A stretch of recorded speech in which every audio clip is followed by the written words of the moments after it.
Well, sweet. Garrett's back. You want to introduce yourself again? Sure. My name's Garrett Morris. I run Sichuan Kitchen SLO here in SLO County. We do authentic Sichuan food with local ingredients, but kind of Sichuan spices. Yeah. Yeah. I know you gave me that chili crisp. It's so good. Thanks. We used it last night. I don't know. It lasts forever, right? I'm hoping. Yeah. Yeah. Yeah. 'Cause it's just oil, right? Yeah, just oil and spices. So. Yeah, it's so good. We did a little dumplings and stuff last Nice. night. I want to have you back on because I wanted to talk about Chinese New Year. Yeah. And because I know a little bit, but I'm sure you know a lot more. So, and since that's coming up, why don't we start with that?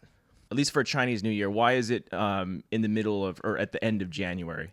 Yeah. So China, their traditional calendar is actually a luni-solar calendar. So it's the months are with the cycle of the moon, and I'm no expert, but also incorporates some of the kind of our the Gregorian calendar with solar aspects. Oh, okay. So it kind of changes every year.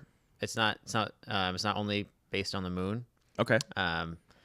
And it's kind of also more of an agricultural calendar. So they're actually broken up into, I forgot the number, but different smaller segments. Mm-hmm. So there's like first summer or first heat and things like that as the year goes on. And that's kind of used to be more of a helpful guide for the farming For the farmers. which is most of China. Oh, right. Yeah. Or not all. So you say it changes every year?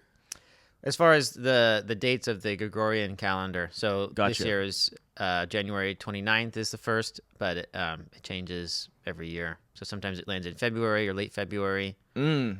Yeah. Okay. And then I want to ask, so what traditions, or I know they have certain foods too. So let's get into one of those things, and we can. So how do they typically celebrate New Year? Yeah. So well, first, China is a huge country. Yeah. Has obviously a lot of congruencies with each other in different places, but they also celebrate a little differently.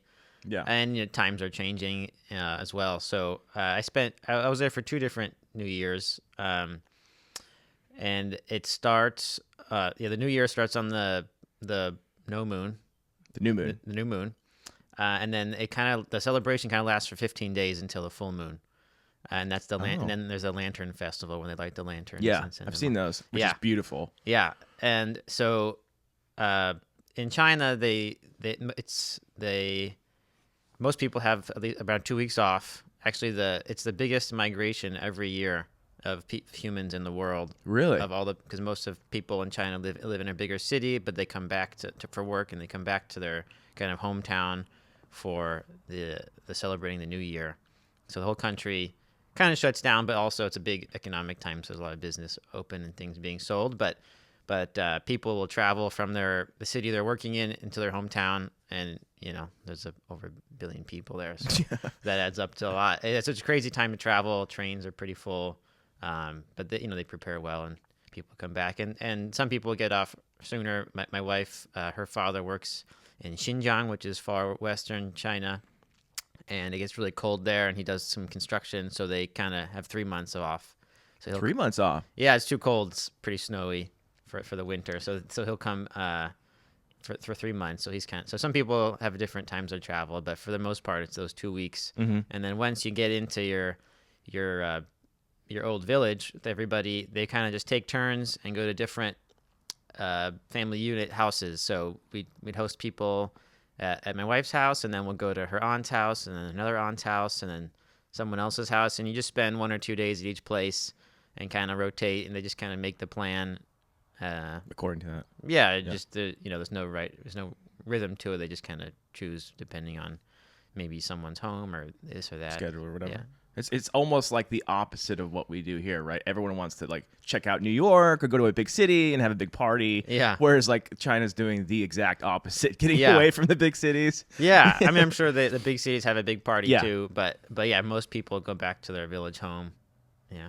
Oh, that's cool. Mm-hmm. So during those meals, is there anything significant or traditional that you guys have? Yeah. Again, so even more with the food, the regions play a big role in Right. that. But there's certain kind of foods that either have the word sounds like another word. So, for example, fish, it sounds like a word for success. So, they'll eat stuff like that, or dumplings. It's kind of like the most common family activity in the new year to make little dumplings by hand. Most people don't really do that unless there's a festival. So the new year is a big time for that. And it's very communal. And the dumpling kind of looks like the shape of a coin, the old time coins. So it's kind of supposed to bring prosperity in the new year. Dumplings, there's some like longevity noodles where they'll have very long noodles and it's supposed to be like long life. Different things like that. Those are kind of in general. I found in the 2 years that I was there for the new year, there wasn't because there's the one meal, in the evening of the new year, rolling over to the new year. That was kind of special. But for the most part, every meal was special because you're kind of going to someone else's house and they want to cook. But it wasn't like, this is why we're eating this dish. They just cook a bunch of good food. We all communal. eat it. Yeah, family style. Yeah, but it wasn't like the meaning wasn't articulated in the experience. It was, and they didn't. Maybe they had fish, maybe they didn't. It wasn't as like, thought out as you might expect for Gotcha. having all these dishes with these meanings. Yeah, right. And going back to the dumplings, did they? I know sometimes, at least for soup dumplings, they make a certain number of pleats, right? Yeah, I think Din Tai Fung is kind of famous for 18 or something. I think it's. I don't know what, but you're probably right. So for other dumplings, is that significant too? Not that I heard of or know of. Okay. Yeah, I think especially at home they just kind of make it. Oh yeah, there's kids making it. You're not gonna nail the number here. So. Yeah, they just kind of do it for fun and communal, and I think it's something that's obviously been done very traditionally, and now as times are changing, people lose some traditions and they're getting far away from home and they come back and everything, and I felt like they wanted to do it and they did it. They went out and bought the wrappers and we did it, but it was like almost. They had to push for it. If they didn't do that, they just would have been stuck playing mahjong and cooking whatever they wanted. So they kind of kept the tradition alive, which was cool to see.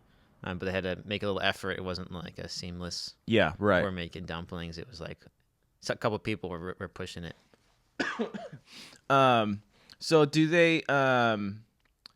Every year, as far as like when it changes, I know it's a different. I think it's different animal, right? Yeah. For the year. Yeah. And I think it's, what year is it? Is it the dragon or the snake?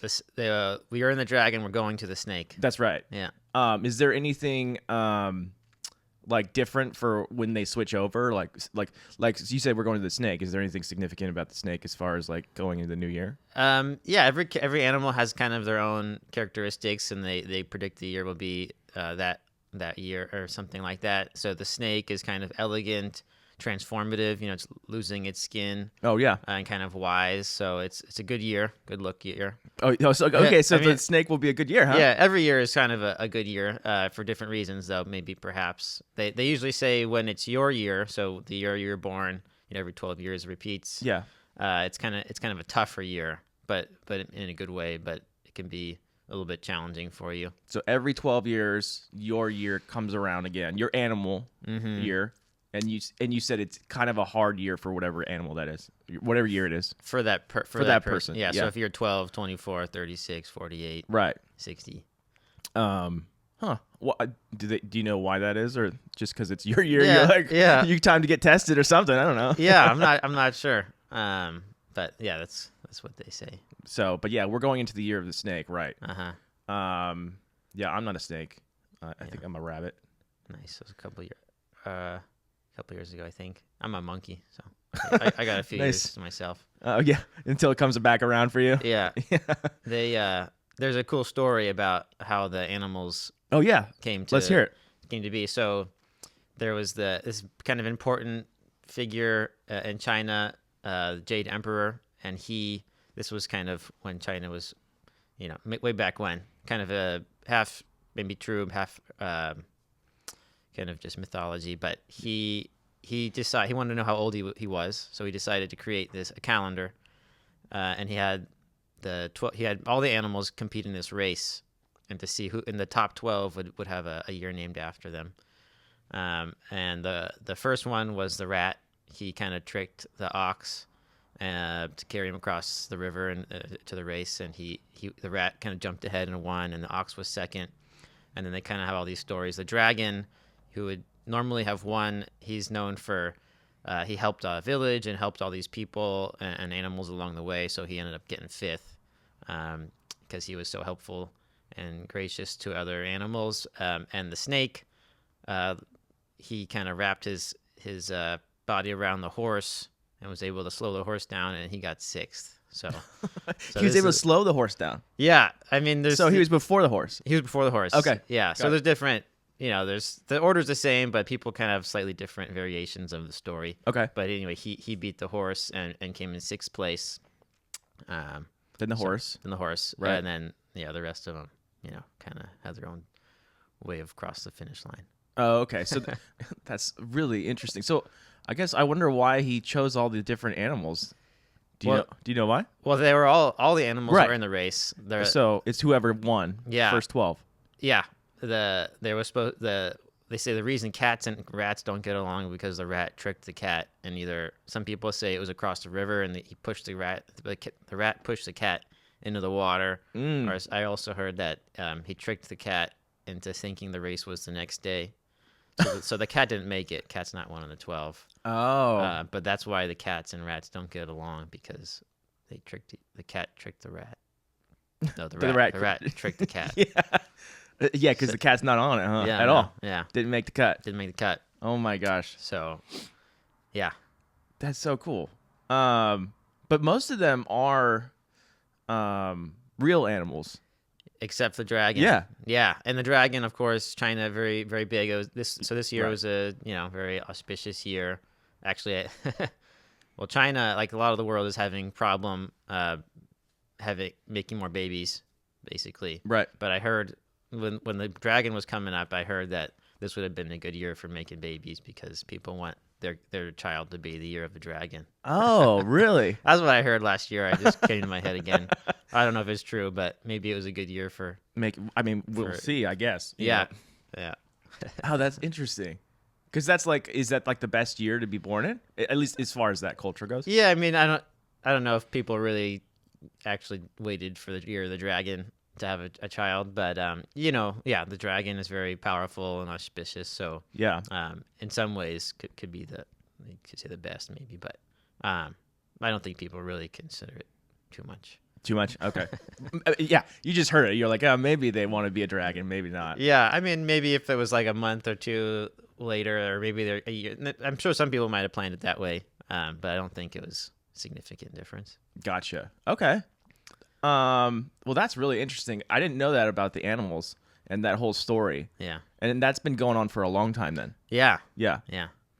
But then you said it's also for, so they merge that story with kind of like their growing season? Well, not necessarily the story. That's kind of for the years, but the growing season is kind of the subcategories of the year. Gotcha. I want to say there's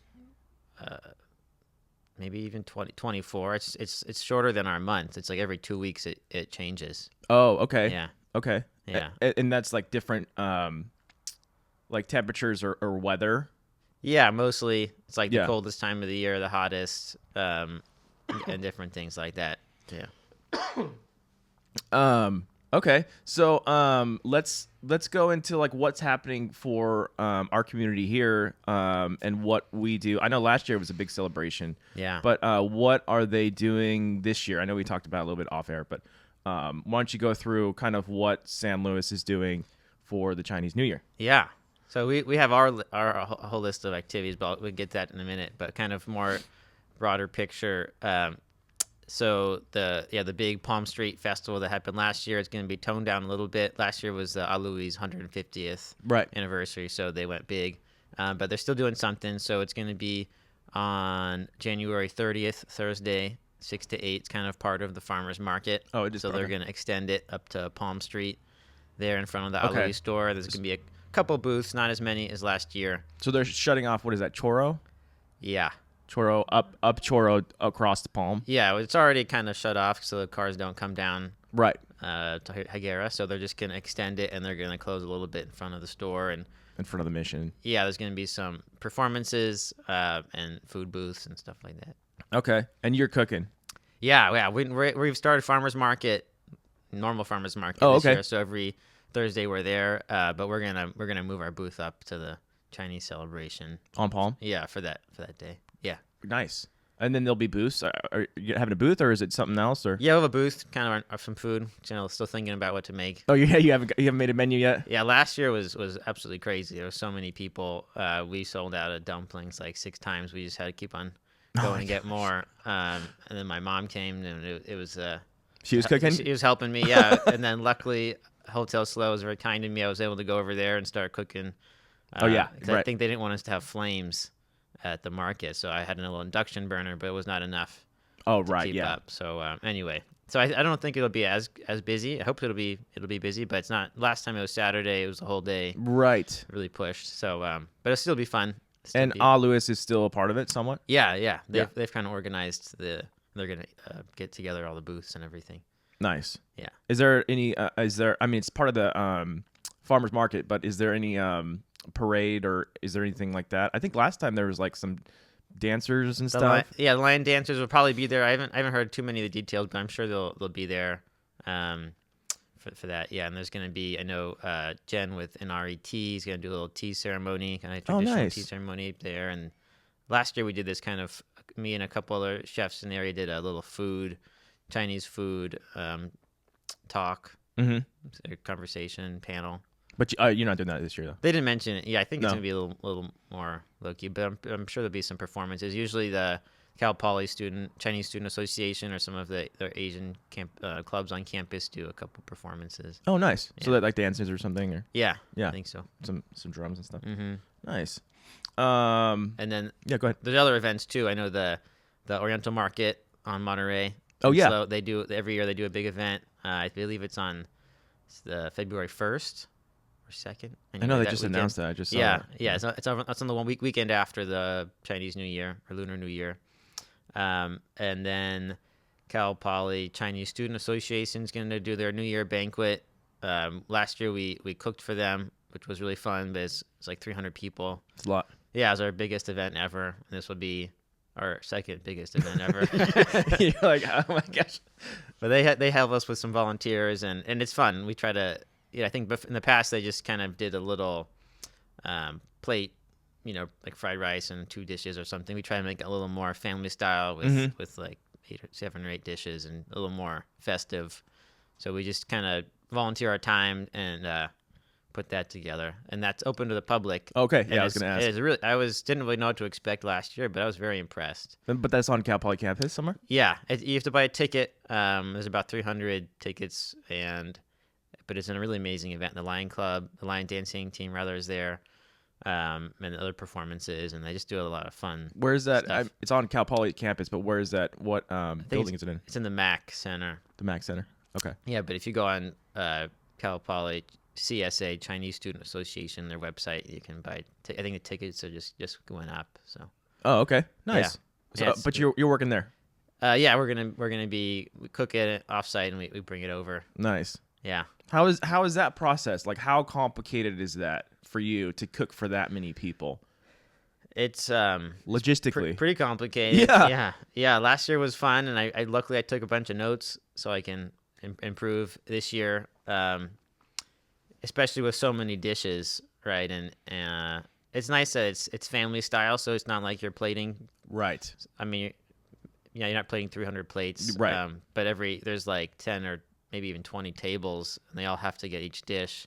So they have a bunch of volunteers of the day off too, and that was one of the bigger things. I needed to talk with them and talk about like portioning it on a plate. In fact, like when last year, I remember we made all the food, and then we went to go participate in the event, and I saw some of the plates that were just like food mound of food. Yeah, which they're just students. They're not in the food industry or realize about it. So just trying to talk about a little bit of consistency and presentation and a system to deliver the food. I mean, it's quite complicated. There's 20 tables, 8 dishes. Every table's got to get every dish, and efficiently. And So they have a system, but I think we can try to work together and make it a little more efficient. And, Yeah.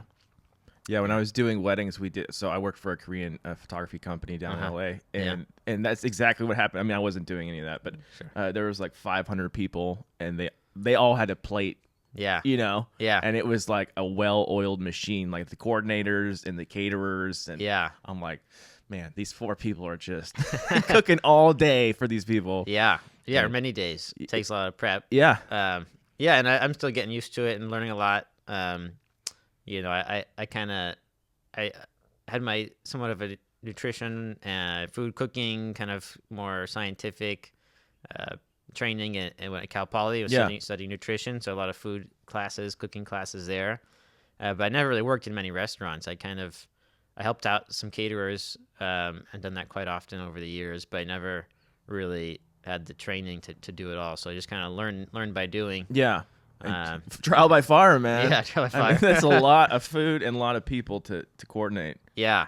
I had last year I had the woman who runs the kitchen that I rent, Elena. She runs Mindful Meals. Yeah. She's really awesome, and she's like ran a cafe at Facebook headquarters, which is like thousands of people come through. So she helped me a lot. She's like, here, this is what you need to do. Yeah, so she helped me a lot last year, and hopefully she'll help me again this year. But I took notes. So yeah, well, that's nice that she's helping you out and giving you some pointers. Yeah, because you really need, at least one person to be, cooking the like finishing the dishes, and then you need one person to kind of delegate. Okay, wrap this up. Okay, this goes here, and make sure this is in the oven.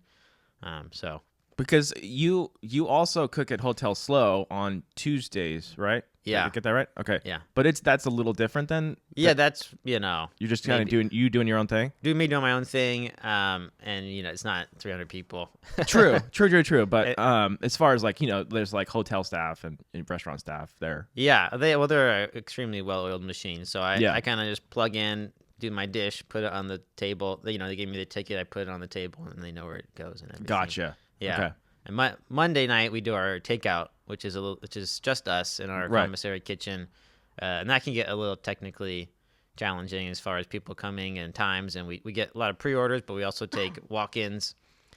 So sometimes the walk-in will come and it's great. We welcome them, but it kind of sets us back, or maybe the walk-in comes and then the person who pre-ordered came and you're like, oh, do I do the walk-in first? Right. They were first, but these people ordered yesterday, so right. So it's kind of that's more of a challenge than Hotel SLO. Hotel SLO is pretty easy for me. Yeah, I mean they got it dialed in there. Yeah. No, I went there not too long ago in October, and I was like, oh man, it's not Tuesday. I was gonna see you.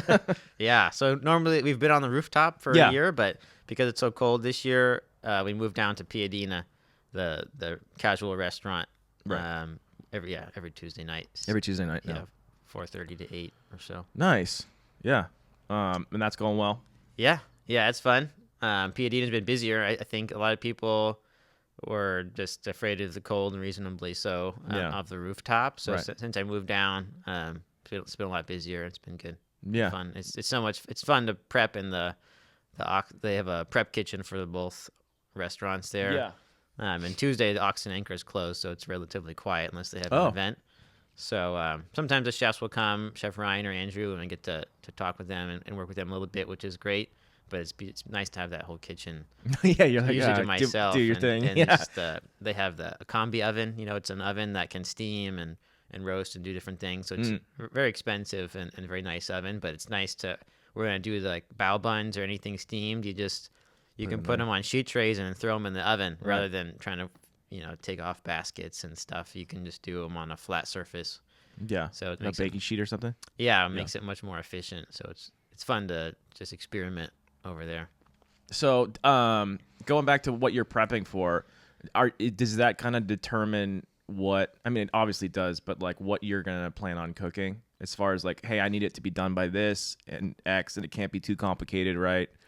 Yeah, I mean, I'm a pleaser, so whenever people if they say they want something on the menu, I do my best to put it on there. But if I have any room to steer it towards something that'll be a little more manageable, right? I want to push myself and offer the more exciting new food, not just the same thing every time. So I always have different things in there, but yeah, definitely kind of thinking you have definitely want a few things like soups or stews that can be made ahead of time or can sit can sit right. You don't have to stir fry if you have to stir fry 8 dishes at the last minute, it's You're gonna impossible. be done stir frying. Or it's just like Yeah. you only have so many, space to cook. You can really cook 1 or 2 things at a time. Right. So it's nice to have things that can either be salads that are prepped ahead or something that can hold its after it's been cooked.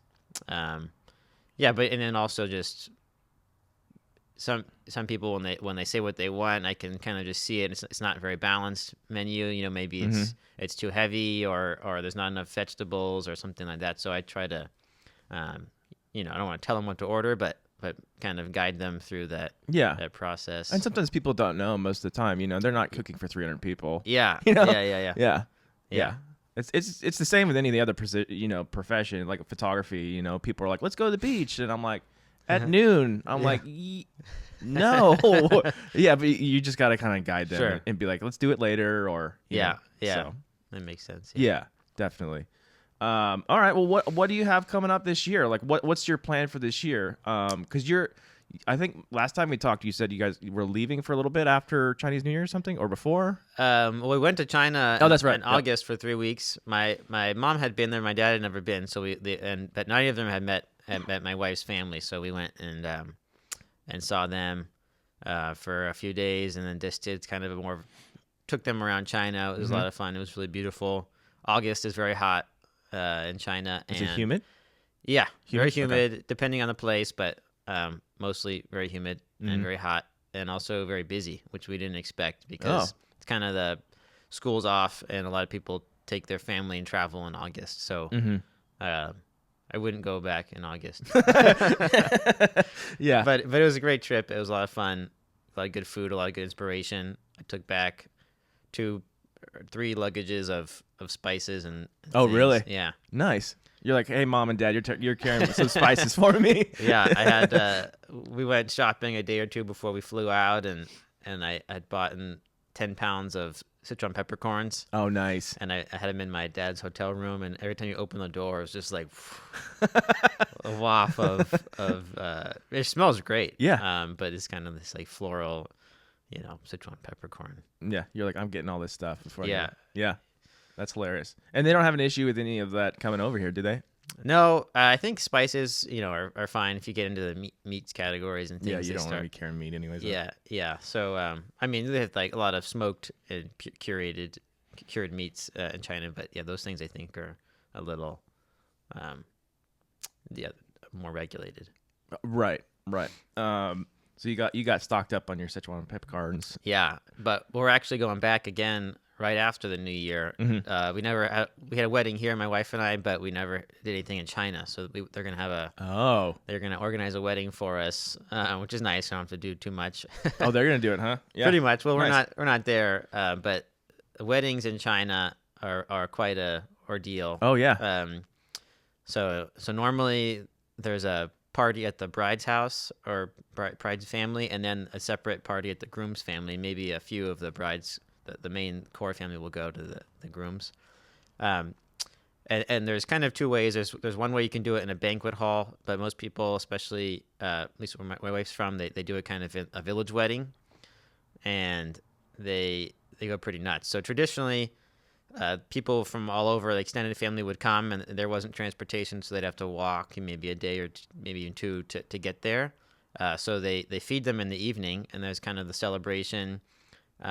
There's my favorite tradition was the groom has like these kind of series of challenges and games he has to complete to get his wife to be. So one of them, the classic one, is to find her shoe. She's missing a shoe and she can't leave without her shoe. So they find the shoe, but then nowadays there's all these like 60 seconds to win it games, find the. We don't got time for that. Let's go. No, I mean, right. like these little challenges. So there's like a bowl of Skittles, and they got to find the key with their face, and not using their hands. Or what else? They had. There's just a bunch of little silly games that you have to complete, which I thought was fun and cool because a lot of it is very challenging for the bride and groom. They have a lot of responsibility. They have to make these little packages to give to every guest, and there's like 500 people coming. Right. And then when they're eating, they have to go to every table and cheers with everybody. And they I know. Yeah. So yeah, we didn't. I mean, so the biggest wedding I went to was my Coco, my wife's best friend's wedding in China, and Coco was the bridesmaid, and I was just there hanging out. Yeah, right. Of course. And Yeah. it was great. Yeah. And the food was so good. There's yeah. 20 different dishes. They're stacked on top of each other. But the bride and groom didn't even have time to eat. So after yeah. the wedding, we went and got hot pot. And I there was you go. like, come on, we just ate. Yeah. But they didn't eat. So, I've done many weddings. Yeah. Not exactly like that, Sure. but I've done a lot of Chinese weddings.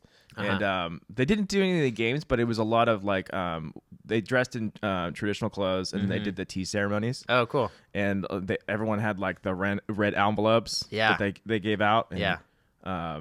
it was all really cool. And like you said, yeah, they went around to each table and we had to photograph every person. I'm like, yeah, I'm getting paid to do it. So yeah. Sure. But yeah, that's a lot of work. Yeah, no, it was fun though. It was so different than what we do here. It's really Yeah. fascinating because I'm just coming in knowing nothing. Yeah. And you're like, Taking oh, photos. this is significant. Oh, Yeah. that's significant. And you're Yeah, like, that's cool. everything's significant. Yeah. It's Yeah. a good learning opportunity. Yeah, but yeah, they would have them at banquet halls, I remember. And it was a big thing. And Yeah. And, was there like crazy music and Oh, yeah. MC? Yeah. Yeah. So the village wedding was pretty low key in that regards. There wasn't really any music. It was just mostly just feeding people and doing a couple of things. But then the groom's wedding, his family lives in a city. Yeah. So they did it at a banquet hall, which has less people because it can only fit so many. It's not Right. the bride's wedding was like 500 people. And then again, so they feed them in the evening and then again in the morning because people would traditionally spend the night there. And party and things. So Yeah. they have another meal for like 500 people in the morning. It's a pretty oh man, talk about like yeah, organized chaos. Definitely. Cooking all that food. It was pretty nuts. I have a lot of photos and I talk about it when I do my educational dinner experience. I show a couple slides on the cooking of at a wedding. that's just so much cooking. Yeah. But back to the groom's wedding was at a big hall, and this is maybe what you saw. Yeah.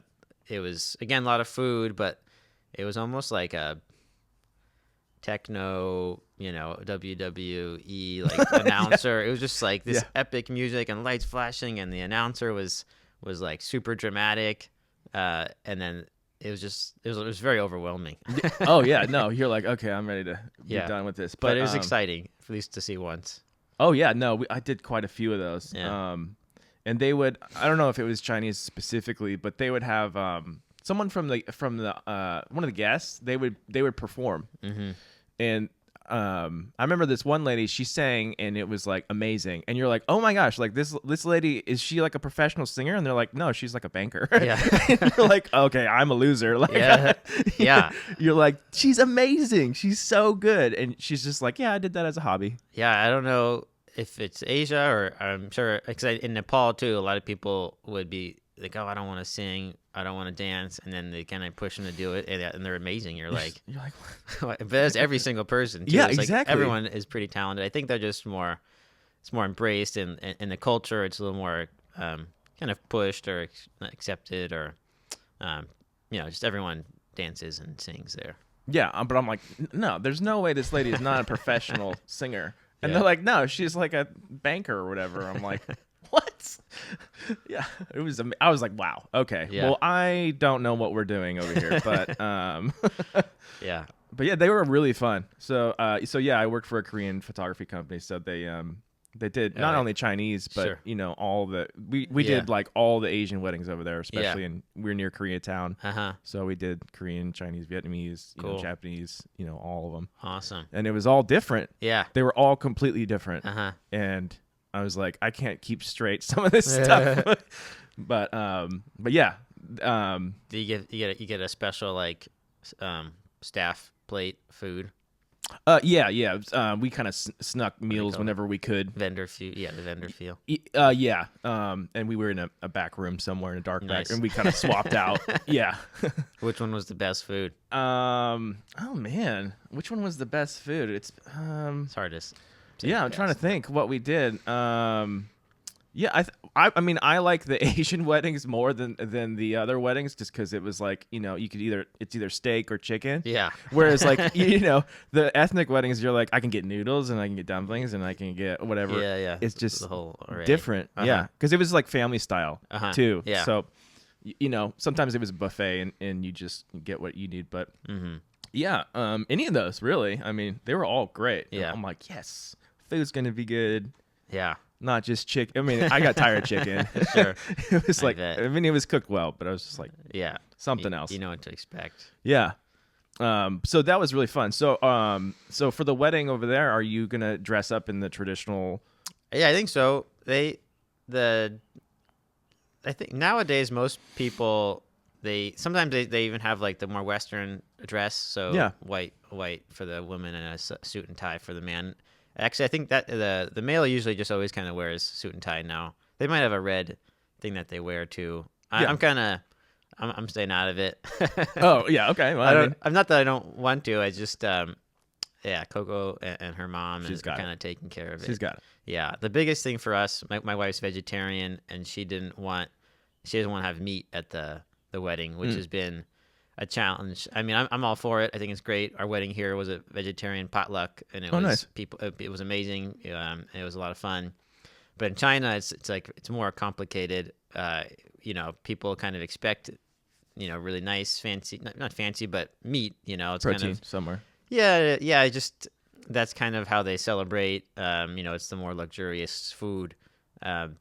So, and not only that, but it's hard to find a chef who will cook vegetarian food. There is, with all the Buddhism and Taoism in China, there's a lot of vegetarian cooking, a lot of like even the mock duck and a lot of these things even came from China and the Buddhist monastery cuisine. So there's a lot of vegetarian cooking there, but it's just not kind of mainstream, and especially not for celebrating. Yeah. So it's been hard to find someone there. We found one chef, but it's like twice as expensive as the normal meal would have been, and they're coming from really far away, and the food was normally it's good and it's kind of fancy but not super elevated, especially in the village. Right. The banquet halls have a little more equipment and stuff so they can do different dishes, but this one looked like just looking at the photos, you're like, oh, this looks like Six Test Kitchen or something. It's a right, yeah. a little more fancy. Yeah. And I don't know if the village people of her area would appreciate that. Like kind of smaller portions and presentation. I mean, maybe they would. I think that I think it can work out. Sometimes part of me would want. I want to cook for it, but then I can't. My wife says, Yeah, you're not if gonna I cook for it. If I cook, then who's she gonna marry? Exactly. So- I mean, she has a point. But yeah, we've been trying to cook a little more vegetarian cuisine too, and it's been fun. But yeah, it's hard to find that kind of, at least in rural China. Right. In the city, you could go to I'm sure there's a lot of vegetarian places, but Yeah. so that's been the biggest challenge. Not so much the clothes I'm gonna wear. Oh, right. Well, yeah, of course. I just was curious if you were gonna do that or not for like. Yeah, I think so. Yeah, because I That's the think plan. typically, at least how we did it was like a lot of times that we would do just pictures of the bride and groom before their ceremony. Oh, yeah. In their traditional, Yeah. outfit, and then they would also change. There would also be an outfit change midway through the ceremony. Sure. And they would, it's like the bride would wear red most of the time. Yeah. And the groom sometimes would change, but just stay in the suit. Yeah. But I know over in China they do that a lot more. Like almost the bride has her own photo shoot kind of in all of those outfits and stuff. That's very popular. Yeah. The one thing I can say to that, we actually, when we were living in China, a friend of ours was opening their own photography studio, and they wanted us to be models. Oh, there you go. So we actually have a lot of our wedding photos. Oh, through that. Before we were even married, or kind of, I guess we were thinking about it, but from like 4 or 5 years ago. But we had the different settings, we had different clothes. Yeah. The suit, it was fun. So, but we actually have a lot of photos. We might just use those because sometimes the wedding that I went to there, they had this huge like human or even bigger cutout of the bride and the groom, like a photo at the entrance. So Like the cardboard cutout. yeah. Yeah. I think I've seen that before. I don't know if we'll have that, but You're like, I don't know about that, but I don't care. I'm gonna be as supportive as I can and you're along for the ride. Go along for the ride. Yeah, no, it'll be fun. And your parents are going too? Yeah, they're gonna go, which will be fun. They'll get to. They met my wife's mom, but not her dad. He was working in Western China, Xinjiang, but he'll be back, and the whole family will be there. So it'll be a good chance for them all to meet. Do they know what they're signing on for that party yet? I don't know. I don't know. We with all the Chinese New Year, so we're leaving on the 4th, February 4th, just after the Chinese New Year, because we want to catch her family while they're still home. Oh, right. Before they go back, but we wanted to be here for the Chinese New Year to kind of help celebrate and slow. So Finish up. Yeah. yeah. Nice. And then, so does you or your wife have like any traditions like during the New Year or anything like that, or is there any traditional stuff that she likes to do? Because I know there's like certain like, what's it called? Is it like the there's a certain like it's the moon cake or Moon cakes? Yeah. Yeah. So that's some people eat it for New Year's, but it's kind of more there's a mooncake festival. The Mid-Autumn Festival is its own festival in Mid-Autumn, like in August or something, August. September. Yeah. So that's its own. That's where the mooncakes are the biggest. Oh, okay. Are the most popular. But they're out throughout the year, and there's I'm sure there's some in Chinese New Year as well, Lunar New Year. But the biggest things are like red envelope. A lot, especially the older people will give to the younger people. It's just a red envelope with money in it. Is that for the wedding? Or is that for New Year? Well, actually both. Yeah. But New Year's especially. New Year's too? Yeah. Oh, okay. New Year's and wedding. And most time, yeah, they're pretty common for any kind of celebratory thing. Yeah. But New Year is kind of the main time to give the red envelopes. Okay. And what is the significance of that? And I'm assuming it has money in it. I'm assuming. Yeah. Or it could be something else. I'm not sure, but Usually money. Usually money. Yeah. Yeah. Yeah, and it's kind of the older person would give it to the younger person. Yeah. So, going throughout the line, so the kids don't really give too much, but right. But the parents to the kids and the grandparents to everybody. Right. Yeah. Right. And that's just to like help them in the new year or something. Yeah, it's just kind of bring good luck and prosperity. I actually heard a little story. There was how it came apart. There was this kind of mother and father, and they had this sign that a demon was gonna come and attack the child or whatever it was. So they're trying to stay up all night. In order to stay up, they gave the kids some golden coins and red paper to wrap them and unwrap them just to stay awake so they wouldn't get attacked by the demon. And then they kind of left the room for some reason, and the demon came, but the coins and the red envelopes kind of distracted, and the shininess scared the demon away. Oh yeah. Yeah. That's where it comes from, huh? That's what I read. I heard a little story. Nice. I know. I was always curious about why it was that. I mean, yeah, some money in envelopes, but money in envelopes. Yeah. You see a lot in Nepal too. The bigger festivals, especially Desai, the bigger one there, that they would give money to each other. Not necessarily an envelope. Well, a red envelope. It would just be a normal envelope. Yeah. Right. Yeah, I've seen those quite a bit. Yeah, kind of the envelope money giving thing seems to be congruent. Yeah. A couple cultures. And I think do the Indian culture do that as well? I feel like I've seen that. Yeah. There. Yeah. Yeah. Nepal and India are very similar.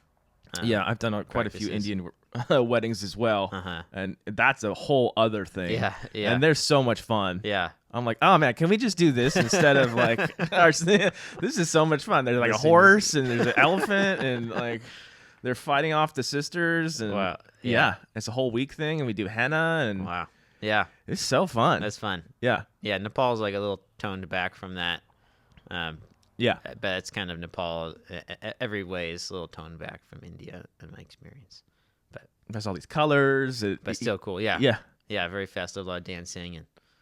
And in Nepal, there would be like a couple hours of, there's these certain this huge ceremony in certain parts, and maybe nowadays they kind of just cut to the main ones, but it could be like hours of the bride and the groom with the with the priest basically, and he's like guiding in the family, and then he's like, okay, bring the yogurt, okay, bring this thing, bring that thing, and everyone's just like, okay, they don't really know the whole order, but it takes hours, and then everyone else kind of goes off and does their own thing. Yeah, they definitely did a condensed version of that down in LA when I was doing them. There was a whole, I mean, what would you call it, like a priest? I mean, it's probably not the right word, but Brahmin is kind of I think the word for it. And there would be a whole bunch of food on the stage, and they would they would go around the circle, and I think it was on the third one, the husband would pass the bride to say, "Hey, I'm taking you now." I'm like, oh my god, like Yeah, and then they would at least in Nepal they would tie yeah, their that's right. clothes together, have this knot, and then they had that the sindori, kind of the red yes. line on top. Yeah, yeah, it's all coming back now. Yeah, it's been a few years for me. They do it like along the whole. There's a fabric that leads to the bride's forehead, and they like. I didn't see that, but I definitely see. The knot was definitely tied. I remember that, and the dot for sure. And they had all this food, and they offered it, and I remember the first time I saw it, I was like, I'm not sure what is significant. You're like, I have to get like the key moments here. Yeah. And my boss was like, everything's significant, so just get it all. I'm like, okay. Yeah. There's just so much happening. Yeah. Yeah. Yeah.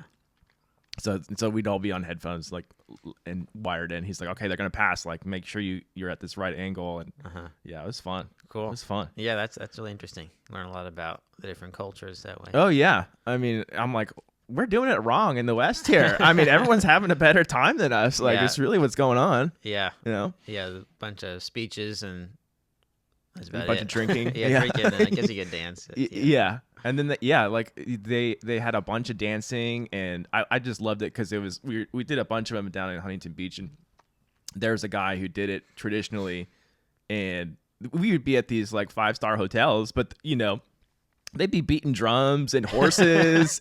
and I'm like, I don't know if these people know what's going on. Like the hotel guests, it was hilarious. Yeah. Oh, in Nepal, when the bride, so there's again kind of like China, the wedding would be at the bride's house, and then they would come to the groom's house. Yeah. And then they would stop like a mile away, and they go like, takes like 2 or 3, could take like 2 hours to get to the house that will last a mile, and everyone gets out of the cars and is dancing and banging drums, and there's a band in there, and it's just like the whole neighborhood knows that a wedding's happening, and even if they'll stop traffic, and they'll just have this huge party all the way to the house. Yeah, exactly. Yeah, no, that was at the nice hotels down in Huntington Beach. Yeah, I was like, this is That's awesome. So funny. This is so cool. Yeah. But yeah, I saw that priest at a lot of weddings. So he had it all dialed in. He's like, here's a horse, and it's all dressed up, and I'm like, wow. And they get on the horse, and they get off the horse, and yeah, I'm like, know what they're doing. Yeah, no, they knew exactly what was happening. What was I going to ask you? Yeah, any other plans? What's happening in this new year in San Luis? Just kind of keeping on what you guys are doing? Yeah, we're trying to get our own little kitchen. We've got a spot that we're trying to get into, but hasn't really been active for a while, so we're trying to get the health department to check it out. But our goal would be to kind of get our own kitchen, maybe not really restaurant, but maybe do our takeout a couple more times a week, and then kind of get on a couple more projects, like our chili sauce. I'd love to kind of make that a little more of a thing and put it in different shops around, and then even do a couple different varieties. Or there's a lot of kind of like the same things as chili sauce, but a dried version. So make like dipping, not really cooking, but you dip things in it. That I'd love to start making that. A couple more products. And we really like doing the catering and parties, and have maybe our own place where we can host the educational dinner parties and just kind of exhibit your classes that you have. Yeah, so normally I do them in people's homes, right, or sometimes at a venue. So I'll talk about it in a minute. We're gonna do one here in Paso in a couple weeks. But it'd be nice to have my own venue where people like to host at their home, and especially if someone else is gonna cook. But it's still kind of a commitment, and you got to find 6 to 15 people to come over, and so if we can host, you can just come with you and your partner. I see. So you could do the whole experience, but without having to kind of host it. You just show up and do it. Right. And I think recently you had that bike thing that you made too, right? Yeah. So that was I really wanted to make this food tricycle. I love biking. I love food, so I put them together. And it's really common in China too to have the street food is served on this kind of bicycle. Yeah. Right. I think it's super cool. It's kind of interesting cultural experience. My wife was like, this is what people do when they can't afford a restaurant. So why are we going backwards? She's roasting you, man. And I was like, oh, well, I think it's really cool. And I still, love to do more. We did one event not with a food cart, it was a Pinot and pot sticker with Biddle Ranch, and I'd love to kind of have that as a thing where we could go and do Pinot and pot stickers events on our bike, or my dream would be to go to weddings and do like the after party food. Oh yeah. We maybe catering too, but this could be like its own element instead of having like a taco truck after party food, you have a dumpling bike. Oh yeah, all right. So we can sling it off dumplings. You gotta get hooked up with Santa Margarita, man. That's like your spot right there. Yeah. So the version that was on that I had for a little bit of the bike, it was kind of rough. If you saw it closely, the handlebars weren't really even taped up yet. I didn't look that closely. Yeah. But I was like, oh, you made it. Nice. Yeah, I made it. Well, my friend Taylor Owens, Taylor, he built it, but I was like, I really want to use it for these couple events. So he finished it, kind of the rough drafts, and I took it and rode it around and used it. But now we're electrifying it because I couldn't. Oh yeah, it's heavy, huh? Live up on Johnson, and I couldn't. Oh yeah, I had the biggest hill in I San had Luis. to push it up the hill, and I was like, I gotta get this thing electrified. So yeah, just kind of figuring out a couple of the details on it. But I'll have it back in a couple weeks, and then like to plan some of those events. And nice. Like Bike Month, I'm really excited for Bike Month with that bike, the tricycle. So did they do? I don't know if they do it anymore, but like they do like bike night. Are they still doing that in San Luis? Yeah. For every first Thursday of the month. First Thursday? Yeah. Yeah. Yeah, it's pretty crazy. I used to go a lot when I was a student. Right. I've gone a couple of times in the last year. It's fun. It's a little crazy. It gets wild for sure. Yeah. I know people don't know what's going on. Yeah.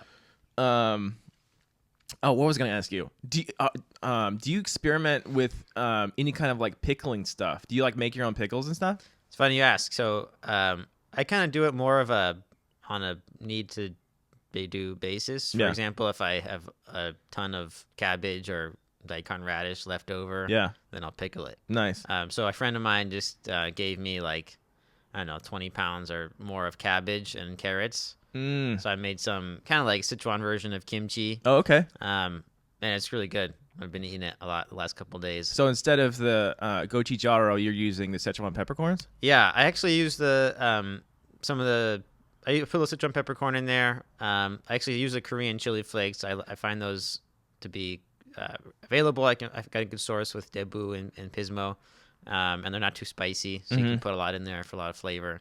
But then some garlic and ginger. I put some miso instead of the shrimp paste, and salt, and just kind of let it sit for a couple of days, and then threw it in the fridge. And I know. I'm thinking because I got the fermentation crock for Christmas. Nice. And I'm like, I want to do some gochujang. Yeah. Because I follow this guy. He does a whole bunch of. I think he's out in China somewhere, and he that's all he does. He does pickle stuff. Oh, cool. And he's made his own gochujang. Yeah. And I'm like, I use that all the time. Yeah. So I'm like, I'd like to have a better, healthier version of what I can get. Sure. You know? Yeah, not like full of corn syrup and stuff. Yeah. Yeah. So. Have you made that? I haven't made that. No, I'd like to get more into it. Yeah. And hopefully, if we had our own kitchen, like I'd like to kind of have some fun projects like that going on. It's just we've been really busy, and it's kind of a commitment. But yeah, and in China, the pickles, there's such a variety, and I feel like there's not as much of a documentation, at least on the internet, how to do it. Yeah. So not even just pickles, but like preserving fermentation products, stuff. fermentating and drying. So we actually one of the weddings we did cater. I ordered like twice as many long beans as I needed. Yeah, because I was still learning. So then my wife called up her mom, and she's like, "Oh, how do we make?" Because in Sichuan they dry them.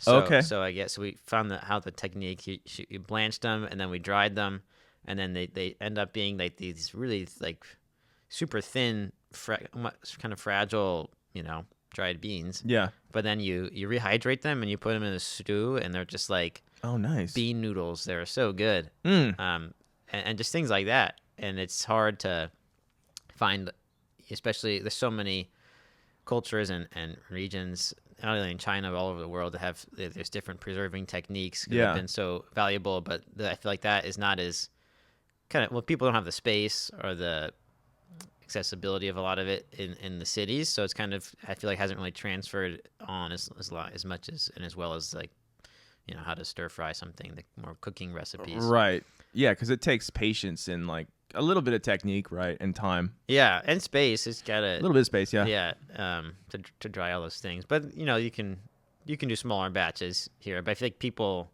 way back when would do it because that's what they needed to eat for many months. So they needed to do a lot. Right. And when the harvest came in, so now you could just do a smaller version. I'm actually drying some persimmons at home right now. Nice. I talk about it. Yeah. I mean, I follow this guy and he does all this kinds of crazy stuff. I should send it to you. You love this dude. And sure. And he has like some plums that he made, and like all this crazy ingredients. I'm like, yeah, I'm trying to like do this, but I'm like trying to find all the, you have to source the ingredients. It's a little bit of a thing, but it's not too bad. No. Yeah, and I think. And it's cool when you can kind of use a local ingredient. I mean, that's the whole purpose of it was to preserve the harvest. Yeah. So it's kind of silly to like go buy this one variety of plum and then pickle it. Like yeah, right. That dude he just got some and he's like, yeah, I'm gonna like pickle it and make some plum whatever. Yeah. Yeah. So I think for me, and I've always been more of a practical cook. So if I have too much of something, that's kind of what drives me to pickle it. Yeah, if I can't eat it all. Right. We're actually where I lived for the year in China is in Yunnan, and they're known for their pickles.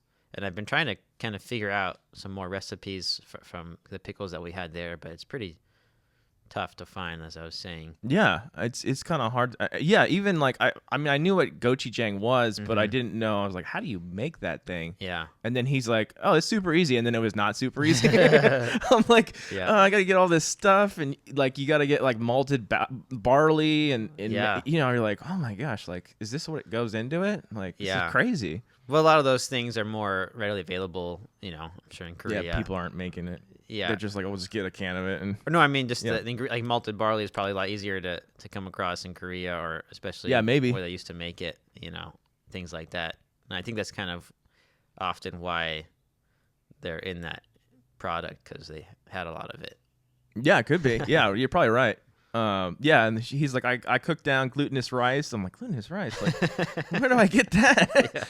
You're like, what's happening here? Yeah, and then he like left it in his little like fermentation tank for about 6 months. Wow. Yeah. It takes a long time. Yeah. Those things. He's like, I gotta check on it, make sure it's not moldy. And I'm like, oh my gosh, that's not easy. So he'll do like one video, and then like 6 months later he'll check on it, and it's pretty interesting. Yeah. And he'll make like his own sodas. Oh, cool. From like a ginger bug, he says. Yeah, that's a little easier, I think. I can get ginger. That's not a problem. Yeah. So yeah, I'll probably start doing some of that in the new year. And I am trying to get Trina on. She responded, so she wanted to come on. So I'd like to pick her brain about the kimchi. Yeah. Yeah. So. I don't know what I did was super authentic or not, but. I thought of her a lot when I was doing it. I'm like, I wonder how they make theirs. She's not going to tell you. No, I don't need to know. It's okay. I made it once this year, but a whole bunch of things happened that it went bad. So I'm like, oh man, I'll do it again. Yeah. So some guy drove through the lawn and knocked over your kimchi jar or something.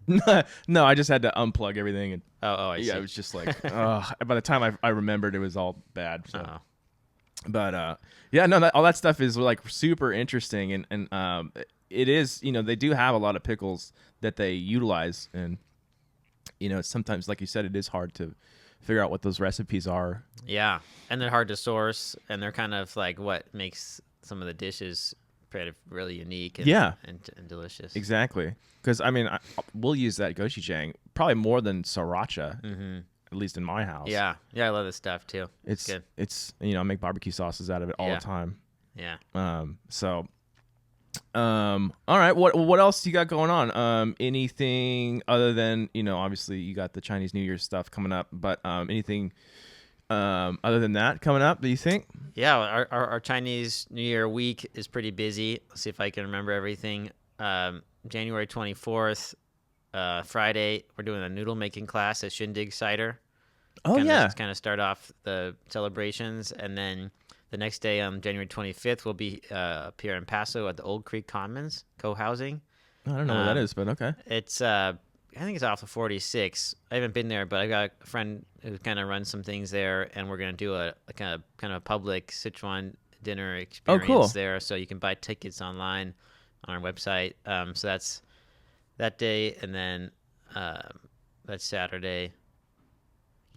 I think I'm free on Sunday. You're like, I need a break. Something else. Before the storm. No, sometimes on Sunday, but yeah. And then so Mondays are Monday night takeout, which we'll try to do a little Chinese New Year edition. Tuesday at the hotel, and then Wednesday we're doing an event with Eto. We're doing a Chinese New Year banquet. Oh, out at El Paso? Yeah, at the Nice. Pasta Bar. So Oh, yeah, nice. 6 to 8. Yeah, so it'll be fun. They're great. We've done a couple events there. We try to do like kind of a Eto Sichuan fusion. So we use their ravioli. Oh yeah, and do that like stuff's so good. our own twist on it, and then always, of course, a noodle dish. So that'll be fun. That's at Eto on the 29th, Wednesday, which is kind of the new year. Right. And then the 30th will be downtown SLO Farmers Market. Mm-hmm. And then Saturday, the February 1st, is the Cal Poly Chinese Student Association Banquet, New whatever you Year's got. banquet. Nice. Yeah, and then Break. sort of. I got You're out. I mean, you're going to China pretty soon after that. pretty much. Yeah, I got a little private dinner on the Sunday, and then Monday will be again our Monday night takeout, and then we leave on Tuesday for China. And where's the Monday night's takeout? Is that off of Foothill? Yeah, yeah, Yes. Foothill, almost Foothill in Santa Rosa. If you know Charlie's Place or Kona Deli, Kona Deli, Spark Yoga, to that same shopping center. You're out of over there? Yeah. Is there which building are you out of in there? It used to be Benny's Kitchen, and then Elena from Mindful Meals took it over. But it's Okay. right between Kona Deli and Spark Yoga. It's that okay. wooded shopping Yeah, center. yeah. You park in the back. Yep. Yeah, That's where my barber is right there. nice. Yeah, he's super cool. And then what do you have like going forward for the year? Just keep doing the same thing? Yeah, like I said, anything big stuff coming up? well, we're trying to get that new kitchen. That's right. It could happen in a couple months. It might not happen. Maybe it'll be a different place. We're still trying to figure it out. But that'd be kind of our biggest thing of the year. It would be really fun. We're trying to plan a trip to China, maybe not in August. Yeah, right. But in the fall would be really fun. We'd love to do like this kind of tour of Sichuan and Coco's hometown, and they've got a couple really cool kind of agricultural and kind of rural tourist destination spots. So there's a lot of really fun things around there, and of course the food. Yeah, of course. So we're trying to. We've never done anything like that, so we're trying to organize that trip hopefully in the fall. Yeah, and then just kind of keep on keeping on. Yeah. You know, we been doing good with the weddings or catering. Trying to do a little bit more of that. I love doing the educational dinner parties. Oh, okay. I thought I got a lot busier as I've gotten more reputation, but we're still busy with other things, but I still love to book more of those. I think they're a lot of fun. And, Like the cooking classes, like noodle making? Is that? no. Those I do kind of once a month, but those are public. But just an educational dinner party where I go to someone's house and talk about Sichuan cuisine. Oh, okay. Sometimes people or a certain number of people in the group want to learn more about the food, so they can come early and we can cook together. But in general, I kind of just prepare everything. Talk about a photo presentation where I talk about the cuisine to kind of demystify some of Sichuan and specify how is it different than the rest of Chinese cuisine and American Chinese cuisine. And then I cook this kind of 10-course, 10-dish family style meal, trying to kind of replicate what it would be like to be in a home in that's super Sichuan. cool. Yeah. So if people wanted to do that, how would they set that up for you? They just contact me. We kind of find the details. Sometimes it's a celebration of a party, or sometimes they just want to do it with their friends. So we pick a date, and then kind of as the date gets closer, talk about the menu. I usually just send over kind of what a proposed menu, but I try to get some input from them, whether there's any, of course, allergies, but also food preferences or dislikes, and then I kind of curate the menu to that and what's in season. And you cook in the food or in the house? Yeah. Yeah. Yeah, I cook everything there, nice and fresh. Yeah. And then are you getting the ingredients, or are you just like having them get? No, I get everything. You get everything? Yeah. Gotcha. Okay. They take care of the alcohol, but Of course. I take care of everything else. So, yeah. Okay. Yeah, and I I just whatever plates I have at home. Not picky. I bring my own woks. Everything that I need, I bring. Oh, nice. Yeah. That would be awesome. Yeah. That'd be super cool. They're a lot of fun. Yeah, I should talk to my family. I should have you guys come over because we have a big family. Nice. And they were looking at for Christmas they were looking at someone to cater, after Christmas. Yeah. And no one wanted to do it. I'm like, yeah, I mean, it's the holidays. Sure. I mean, Yeah. So we ended up cooking, but it was good. It was good. Yeah. But, my family would love to do that. So yeah, let me know. I'll have to talk to them. Because that sounds awesome. And what else you got going on? Anything else? I think it's pretty. That's quite a bit. Yeah. We're taking a little bit. We're obviously going to China for 2 weeks in February. We'll be gone for another week in March. It's been a pretty big push to the end of the year, and now it's Chinese New Year. So it's kind of like our holiday season a little bit. Right. In the spring. But hopefully we'll get some more news with our kitchen coming up. And right. And how difficult is the process to do that? Like, and you're trying to get a building in San Luis? It kind of just depends. So we're taking over.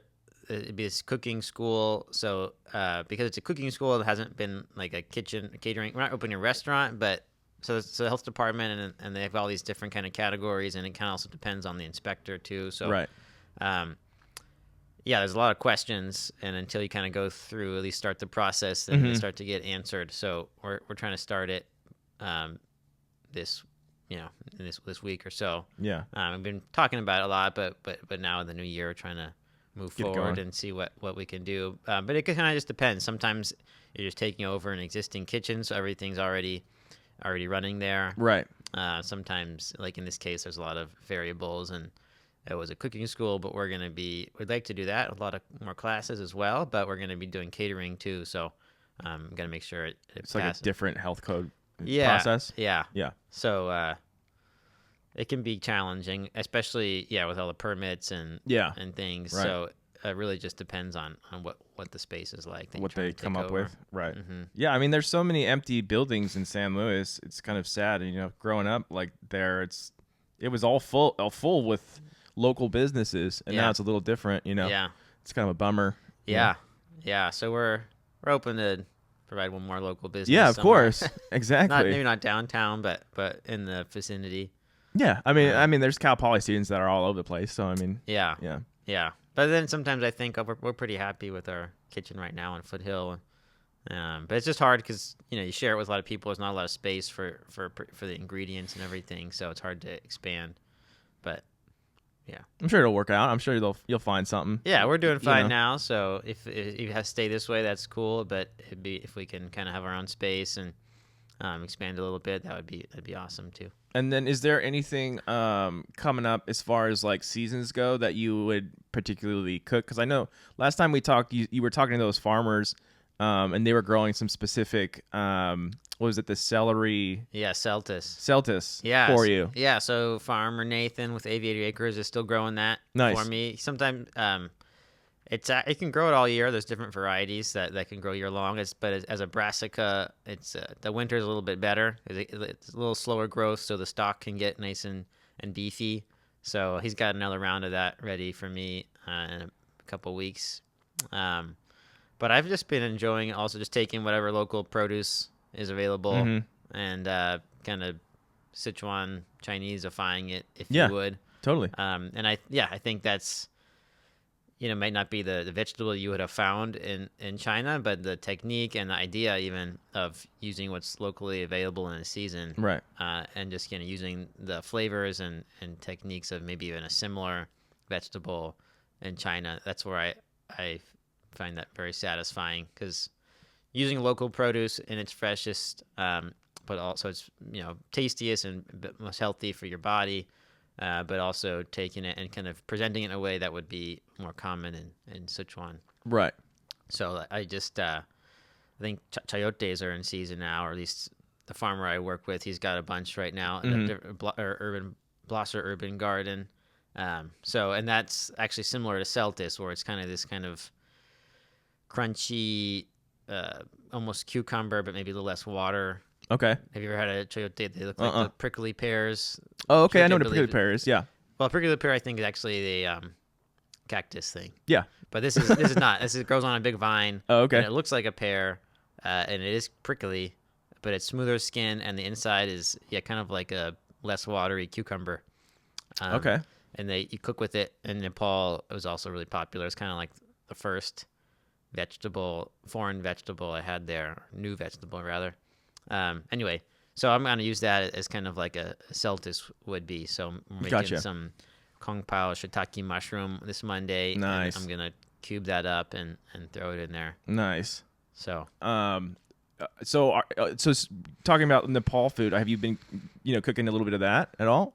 Yeah, I tried to. We did the nature nights a lot over the winter, which is the holiday light exhibit at the botanical gardens in SLO. Okay. So we did a bunch of pop-ups there, and I'd have kind of our normal noodles and wontons, but I was doing a lot of chickpea curry. Oh, okay. Nice. A lot of people coming through, so I was trying to have a dish that was easy to serve up. Right. And it was great and it went over really well. And every week, I plan the menu for Monday, and I'm always like, I think in one of these weeks I'm gonna make it just pure Nepali food. Oh, yeah. And then every week I'm like, no, maybe not this week. Like, the Chinese New Year is coming up. Maybe I'll wait till after New Year.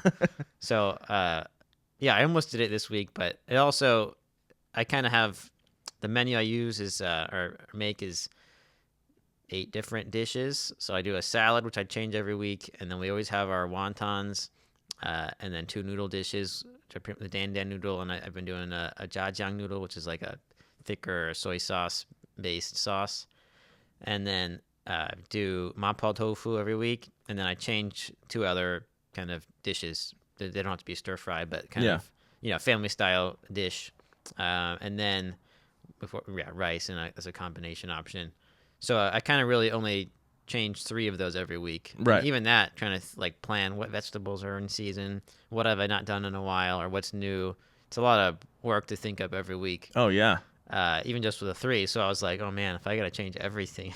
Yeah, you're not doing that. I got to make sure it's not a super busy week. Right. So I can just make all the items on the website even and get the photos and all that. So, but I think it'd be really fun. That would be fun. And then people, love the Nepali food. Chef Ryan at Hotel SLO, whenever I do like an Indian or Nepali inspired dish, he loves those flavors. So yeah, sometimes I do something over there for Tuesday night too, like a different. In the Sichuan menu, I'll put a Nepali dish. Nice. So I also tomorrow I'm doing I donated a dinner party for Hands in Nepal, which is it's a local woman started this nonprofit with her son, and they do some awesome work in Nepal with helping different groups, and they have a fundraiser every year, so I've been donating a dinner party for nice. silent auction. Oh, yeah. Cool. And this year, one of the board members won the dinner party, so I'm doing this kind of hybrid Sichuan Nepali dinner party. Oh, nice. For them, because they've been to Nepal and everything. They know what's going on. Yeah, so that'll be fun. Yeah, at least someone that kind of is familiar with the food too, right? Yeah. Yeah. Because it's just some people, I mean, I feel like that's one of the cuisines you either love or you hate, like that turmeric, curry. I think it's delicious. A lot of people love it, and then some people are like, I don't know about that. Yeah, right. Yeah, it's definitely, yeah. Chinese food, it's like, okay, we can have something like cucumber salad. That's pretty approachable, but right. Sometimes the curry, whatever, people are just opposed to that. Yeah, I mean, there's some stuff that's pretty wild. I've had at, weddings, and I'm like, I don't know what this is, but Yeah, talk about pickles. They make some crazy pickles. Yeah, I remember it was at an Indian wedding, and I don't remember what it was called. They didn't tell. I mean, maybe they told me, but they're like, "You put too much on that," and I'm like, "Well, we'll figure it out." It's like they're like, "It's super salty." I'm like, "Yeah, okay." Yeah, like, I'm not gonna put it back. Yeah, I gotta eat it. Yeah. So, yeah. So they're like, "Oh man, this guy." Yeah, it's hard. You don't know. You don't know. No one's telling me. Yeah. No one knows who I am. I'm yeah.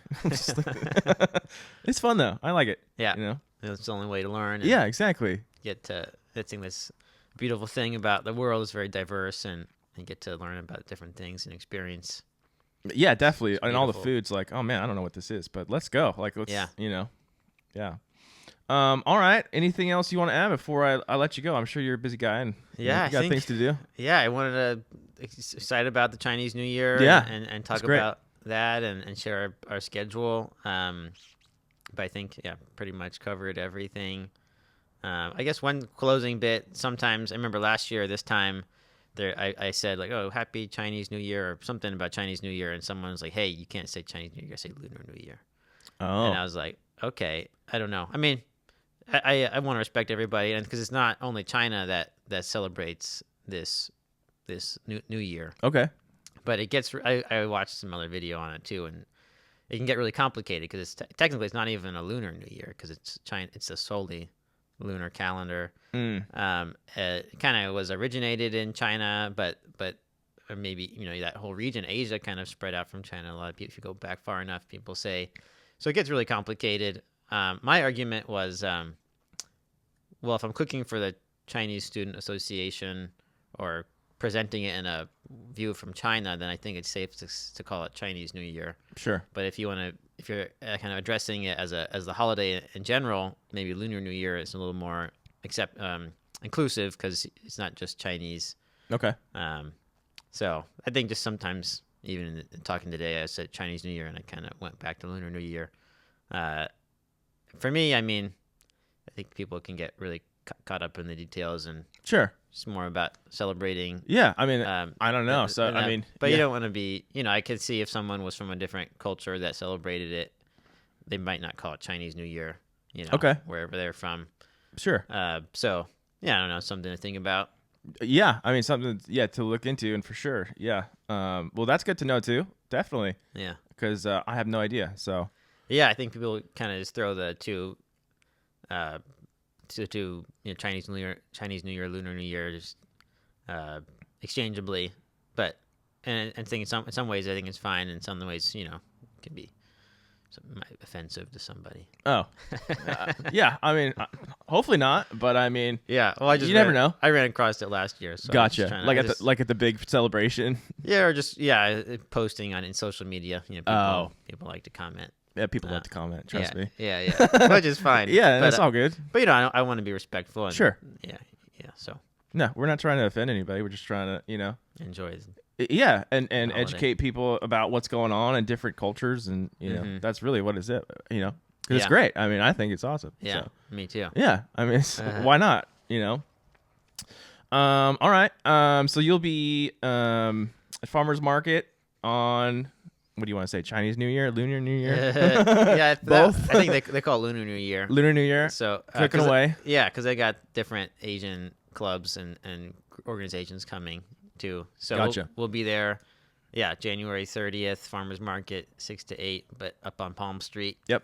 And then we've got a bunch of other events up here. If you're in Paso, we got this Saturday, the Saturday before, the 25th, we'll be up the Oak Creek Commons, and then Eto on Wednesday. Nice. That'll be good. Yeah, that'll be good. Two fun events, and then down in SLO for the Chinese Student Association Chinese New Year banquet. Yeah, and then if people, I encourage you to book Garrett for your classes, but also the educational one too, right? Yeah, the educational dinner experience. It was one of Eto's top 10 kind of foodie experiences. Oh, there you go. One of the editions of the magazine. There you go. Yeah, it's pretty fun. And he'll come to your house and he'll cook you some delicious food. That's right. Yeah, and education. Yeah, exactly. All in one. And then where can people find you? Like your social media handles and website and all that good stuff. Yeah, Sichuan SICHUAN Kitchen SLO. On Instagram, Facebook, and our website, SichuanKitchenSLO.com. And it has all your events that you mentioned here too. Yeah. I mean, I will plug it, of course, but it'll all be on there as well. Yeah. Yeah. I try to put the links both on the Instagram, the profile link section, but also on our website. So sweet. All right. Well, I think that's it. Awesome. Unless you have anything else. No, I think we covered it. Yeah, I think we covered it for sure. All right, let's shut her down. Thanks.